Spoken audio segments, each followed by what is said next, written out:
Hello, and welcome to Power Problems, a podcast from the Cato Institute, where we take a skeptical look at U.S. foreign policy and discuss some of today's big questions in international security with guests from across the political spectrum. I'm Trevor Thrall, and subbing in for Emma Ashford as she's out on maternity leave is my colleague John Glaser. Hi, John. Hi, Trevor. And joining us today from The Independent, where she is a diplomatic correspondent, is Negar Mortazavi. Hello, Negar. Hi. How are you doing? Good. How are you? Good. And today we are discussing Iran. Iran's been in the news, Negar, recently. Protests, economic-related, U.S. sanctions-related. I know you've been tracking this. What can you tell us about this? Well, the protest started about 2 weeks ago after a sudden hike in fuel prices, an overnight hike, and it quickly spread to almost 100 cities across the country. Hundreds of thousands of people have been protesting as the government has verified at least 200,000 people. And they quickly turned violent.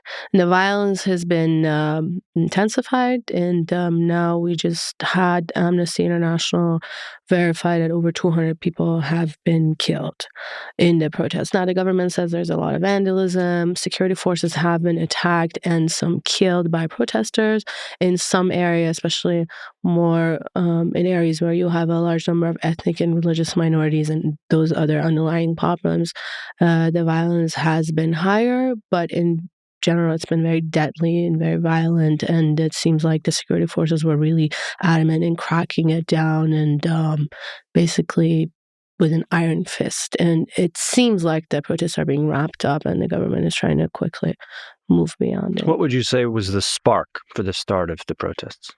It was the hike in fuel price, definitely. The overnight hike in fuel price on a Thursday night, which is the weekend in Iran. So Iranians woke up on Friday to fuel prices that were between 50 to 200% hike. And there was a rationing system. Okay, just to be clear, this is a government-initiated price hike then.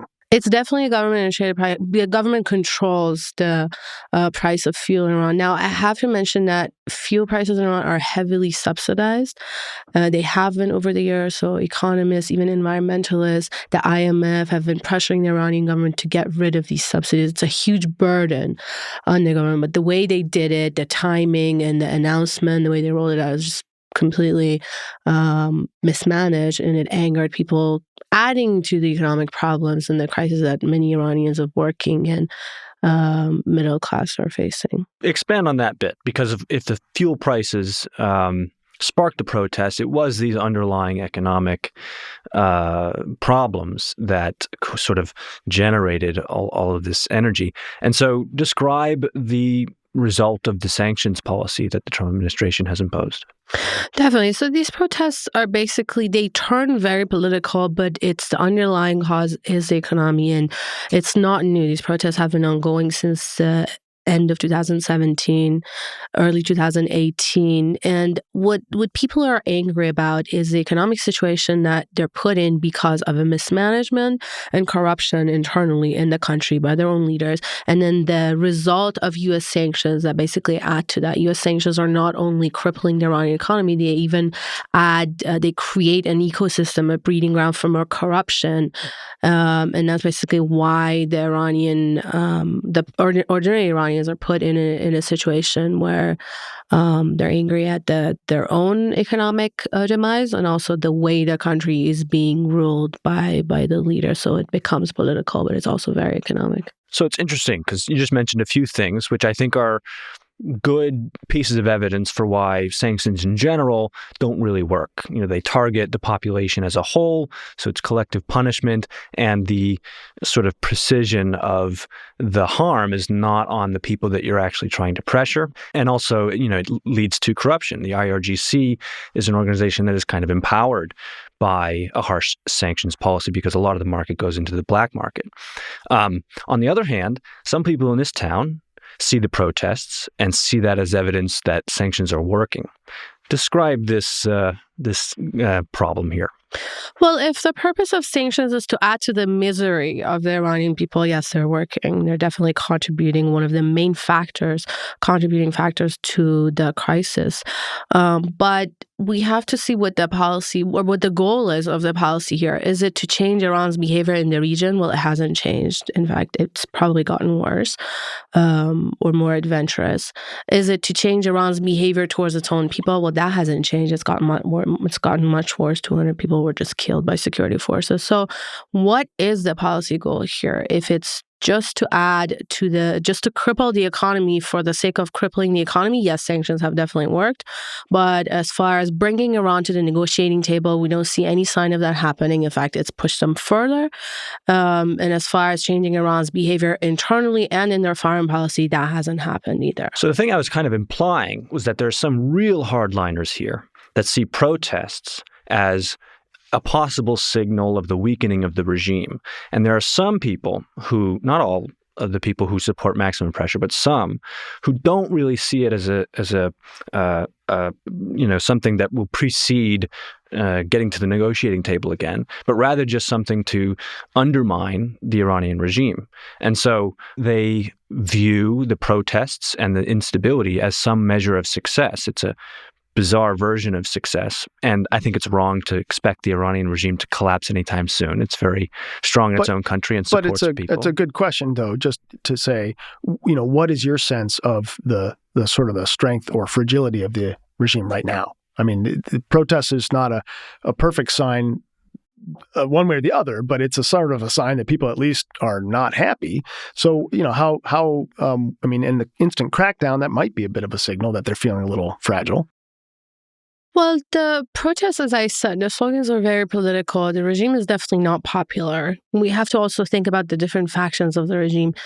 The part of the Iranian political structure that wanted more engagement with the world, that wanted negotiations with the West, that wanted to cut deals with the U.S., that wanted to just do more diplomacy instead of confrontation, that part is being undermined, yes. But the iron fist is still coming down.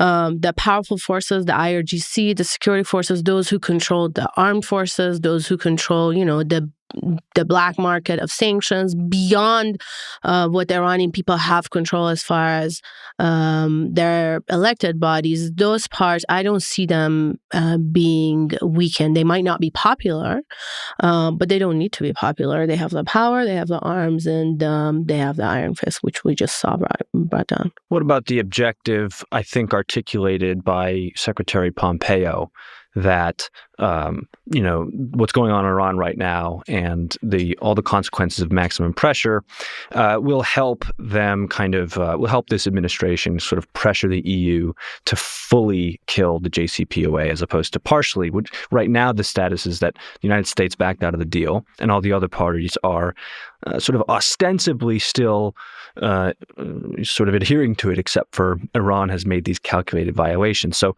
I mean, what do the protests mean for the future of the JCPOA? Well, Iran abided by the JCPOA for about a year, waiting for Europe to basically make up for the absence of the U.S., and that didn't happen.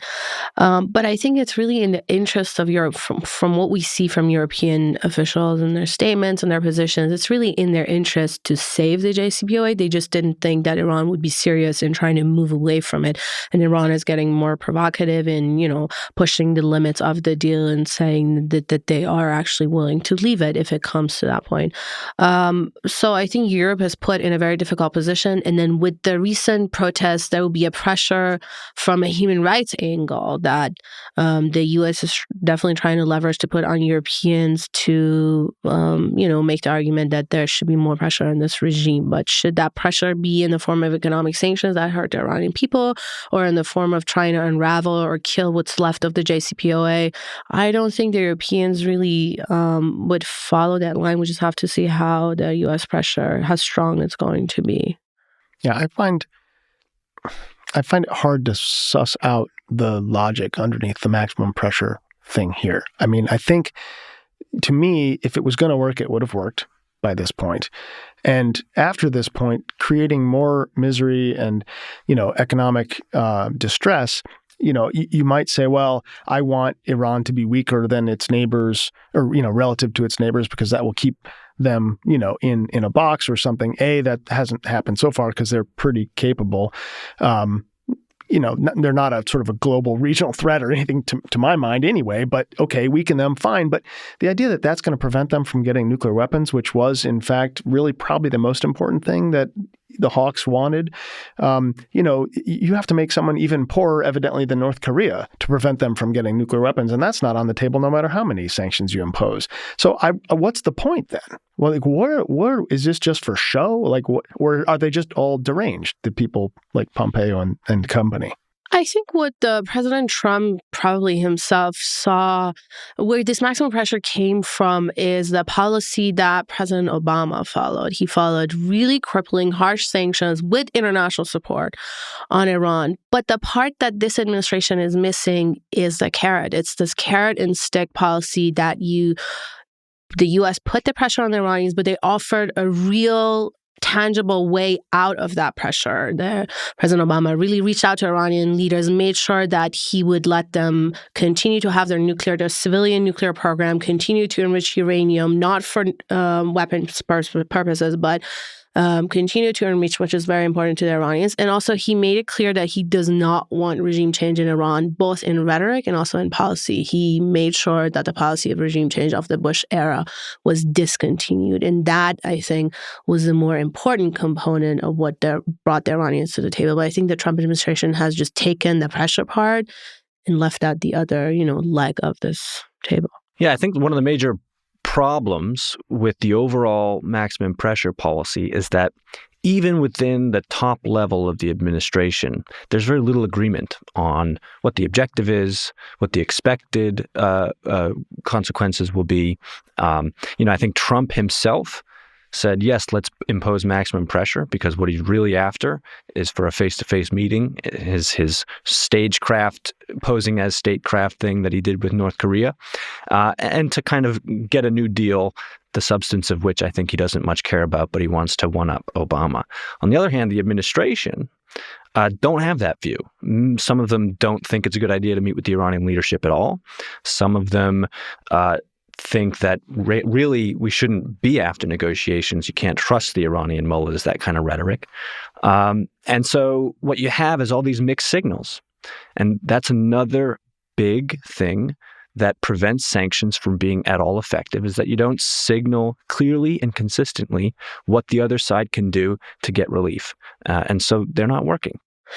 I think that's a good point. There's no consensus within the Republican Party and also not in the administration. We have to remember when President Trump wanted to get the U.S. out of the deal, Rex Tillerson was opposed to it. General McMaster, Jim Mattis, these are all people done for it. These are all people around him, his top aides, who advised him against it, and he did it anyways. And now he's surrounded himself with a new set of aides. You mentioned Secretary Pompeo. It's interesting because he has made 12 points, these conditions for Iran, that go beyond what Trump has ever talked about as far as what he wants from Iran. So now you have a secretary that's ahead of the president as far as what he essentially wants regime change, because those 12 points equal to regime change in Iran. So there's definitely no coherence, and I don't even think there's a strategy. I really don't see one. Talk a little bit about the domestic politics in Iran. How has all this affected the kind of contest between hardliners and reformers? Rouhani is still the top guy, but elections will eventually come. How do you assess this? Well, as I said, this has definitely weakened the part of the Iranian political structure, the moderates, the reformers who wanted more engagement and diplomacy with the outside world. The unraveling of the JCPOA, it's still not completely dead, but people haven't seen much of economic benefit from the JCPOA that they expected. And that has definitely weakened the moderate camp and the overall portfolio of negotiation, which Rouhani ran on. His two presidential election campaigns were basically centered around these negotiations for the first one, and then the second one was centered around the fact that he got the deal from the U.S. So all of that has been weakened. People don't have much trust in the system for, getting the economic benefit from any kind of negotiations and diplomacy, and that has definitely strengthened the hand of the hardliners. We have parliamentary elections coming up in Iran. The moderates were able to get some seats in the last election. This time it's not very sure. And with the recent crackdown and the violence against protesters, which came from all factions of the regime, it wasn't just the hardliners. I see the moderates getting even less popular, and that means the hardliners will be able to have the higher hand or the stronger hand in the upcoming parliamentary elections and possibly the next presidential elections. So, but just sort of to pivot right from that, what do you think Iran's strategy is right now? I mean, obviously, praying that Trump loses is part one of any strategy, I think. But they're not betting on it. Yeah. But right, and so what do you see? I think the airstrikes on the Saudi oil facilities, the sort of aggressive sort of deterrent behavior in, letting the U.S. know it's not going to be easy if you come, meddling. What's next, though? Is it cranking up the nuclear program again? What do you think?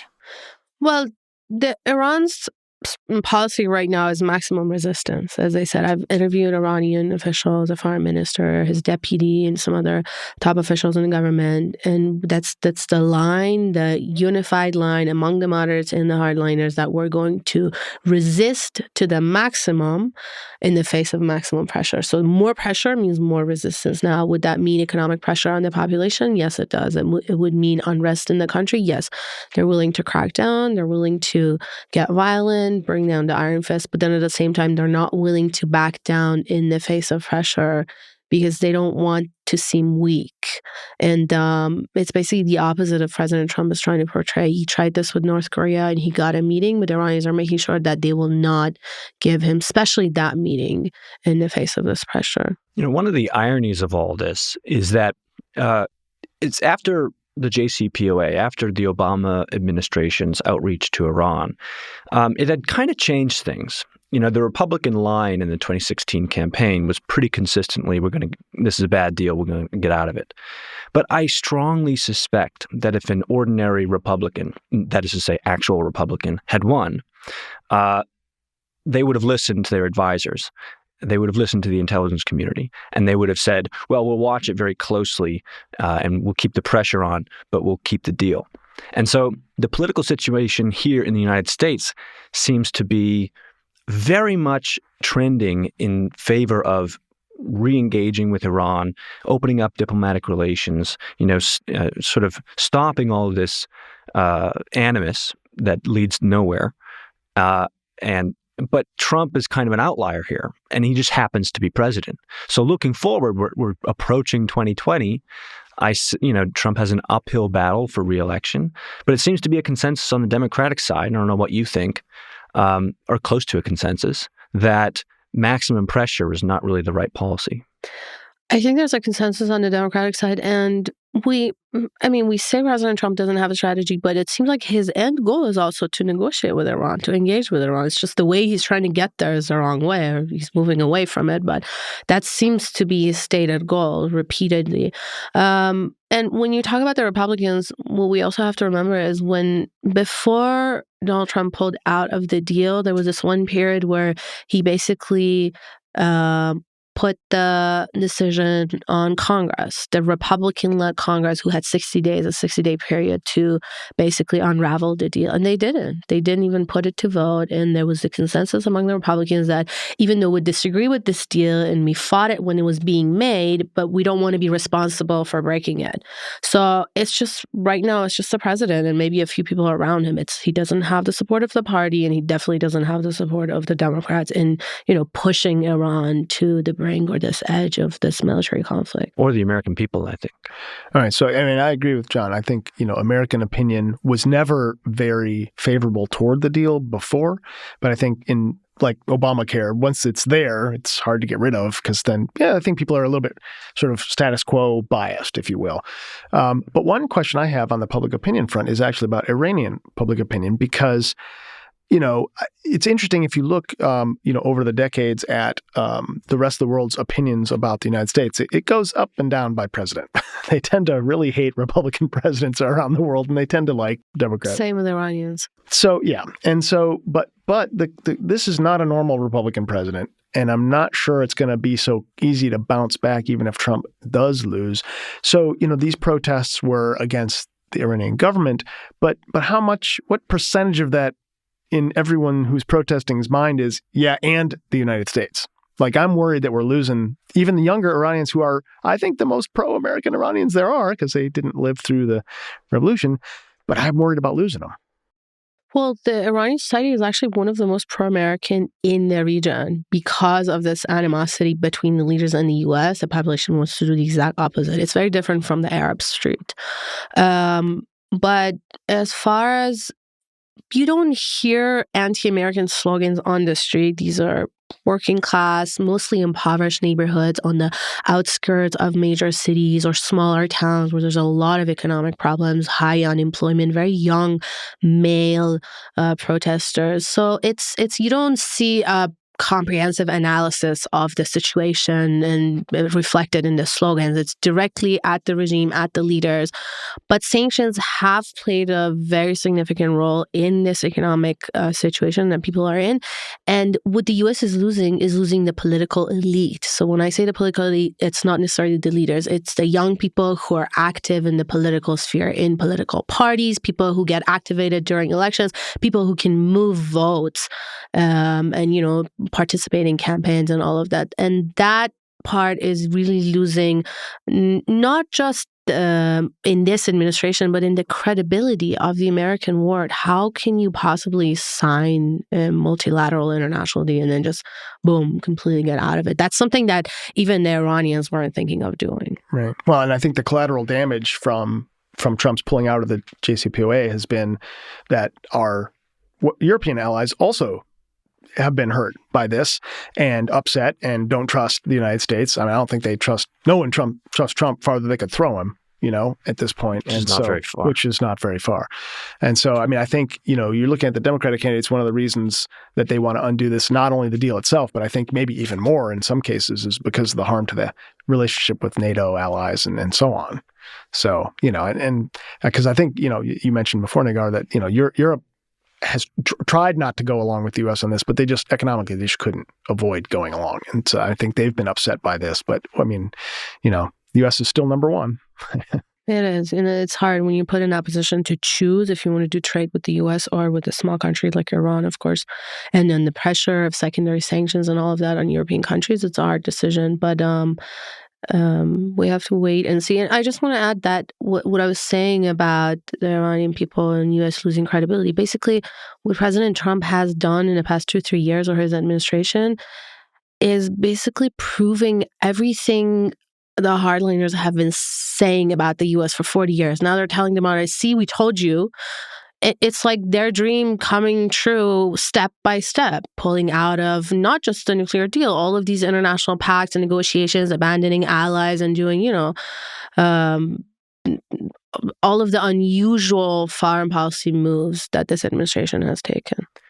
One of the weird things about the Trump administration's Iran policy is that it's happening within a political context in this country that is increasingly skeptical of overcommitment in the Middle East. And I think of the inter-regional relationships right now and some of the proxy wars that are going on in, say, Yemen, for example, or Syria. And I think these are becoming, increasingly less relevant to not only everyday Americans, but even the political class here. It's increasingly difficult to find precisely where U.S. interests come into the situation. For example, in Yemen, what dog do we have in that fight? And so, does the region, or say Iran, you can start there, but maybe in general, sort of sense this